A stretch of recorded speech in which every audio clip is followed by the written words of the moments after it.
اللہ کی بارگاہ میں نماز پڑھتا ہے تو اس کے گناہ اسی طریقے سے جھڑ جاتے ہیں جس طریقے سے اس سوکھے ہوئے درخت کے پتے جھڑ رہے ہیں۔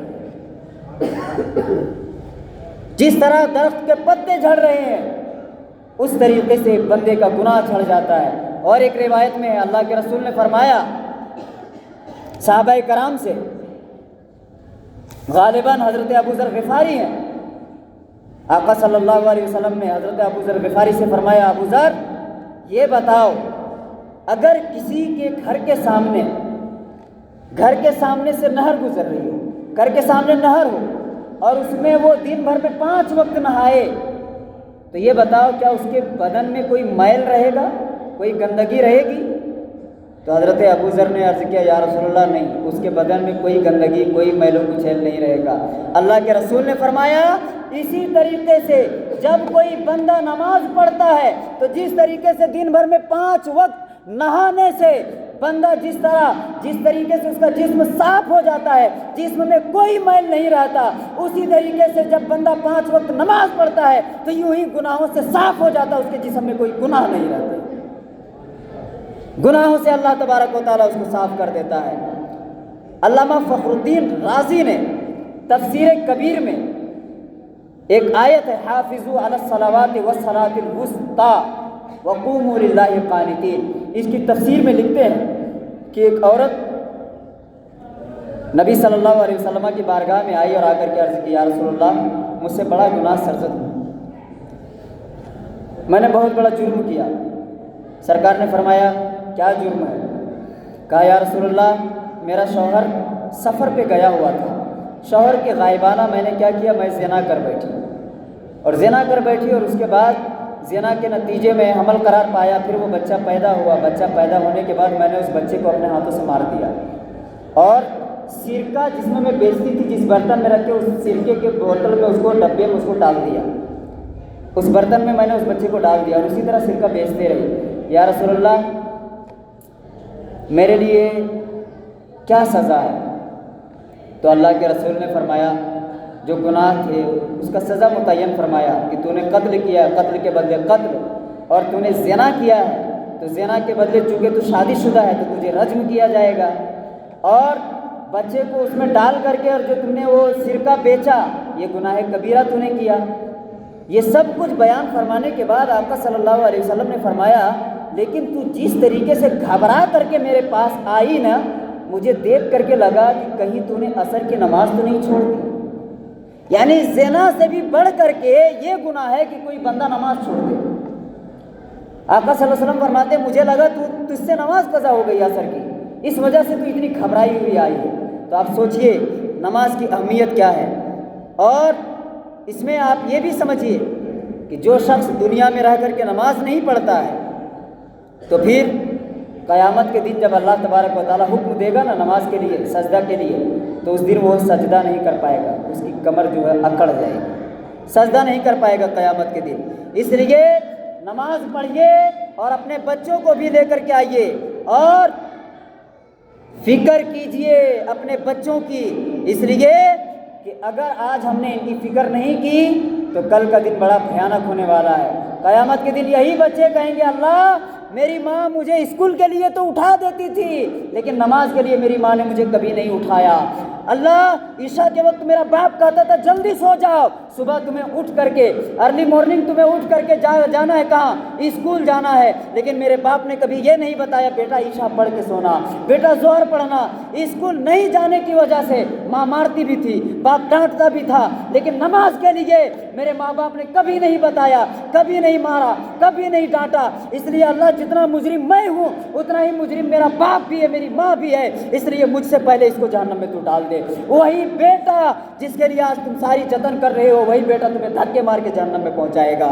اس لیے فکر کرو اپنی آنے والی نسلوں کی اور پابند کرو اپنے بچوں کو کہ وہ نماز پڑھے۔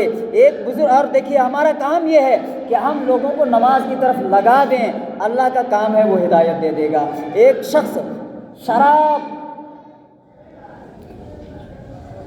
بہت بڑا شرابی تھا، شراب پیتا تھا، اور ایک دن وہ شخص شراب پی کر کے ایک نالی میں، گٹر میں گرا ہوا تھا، اس کا منہ جو ہے نالی میں تھا، اللہ کے ایک ولی گزرے تو انہوں نے دیکھا یار انسان ہے اور اس کا منہ جو ہے نالی میں ہے، اٹھایا اس کے منہ کو دھلایا اور گزر گئے۔ فجر سے پہلے وہ اٹھ کر کے گئے نماز تہجد پڑھنے کے لیے مسجد میں، تو کیا دیکھتے ہیں کہ وہی شخص جو دارو پی کر کے شراب پی کر کے نالی میں پڑا ہوا تھا، وہ شخص اس سے بھی پہلے پہنچ کر کے مسجد میں نماز پڑھ رہا ہے۔ اب جو ہے یہ حیران پریشان، اللہ یہ تو شراب پی کر کے نالی میں پڑا ہوا تھا، یہ اس جگہ کا سب سے بڑا شرابی ہے اس گاؤں کا، اسے کیا ہوا؟ آج یہ آیا ہوا ہے یہاں پہ نماز پڑھنے کے لیے۔ تو حاتف غیب سے آواز آئی، میرے بندے تو نے اس کا منہ دھلا دیا، میں نے اس کا دل صاف کر دیا، تیرا کام منہ دھونا تھا، میرا کام دل دھونا تھا، تو نے وہاں نالی سے اٹھا دیا، میں نے اسے مسجد میں پہنچا دیا۔ تو ہمارا کام جو ہے ہم ایمانداری کے ساتھ کریں، ہدایت دینا اللہ کا کام ہے۔ باقی آخر میں ایک اعلان سماعت فرمائیں، اتوار کے دن حساب و کتاب کے لیے ایک بیٹھک رکھی گئی ہے۔ آپ حضرات بعد میں پھر کوسچن نہ کریں، بعد میں سوال نہ کریں کہ مجھے نہیں معلوم تھا، اس لیے ابھی آپ کو اطلاع دے دی جا رہی ہے۔ اتوار کے دن 10:30 بجے مسجد کے صحن میں باہر رکھا گیا ہے، یہیں پہ میٹنگ ہے، آپ حضرات آ جائیں، حساب آپ کو سنا دیا جائے گا، اور اگر کسی کے ذہن میں کوئی اشکال ہو تو وہ پوچھ بھی سکتے ہیں وہاں پہ۔ السلام علیکم ورحمۃ اللہ۔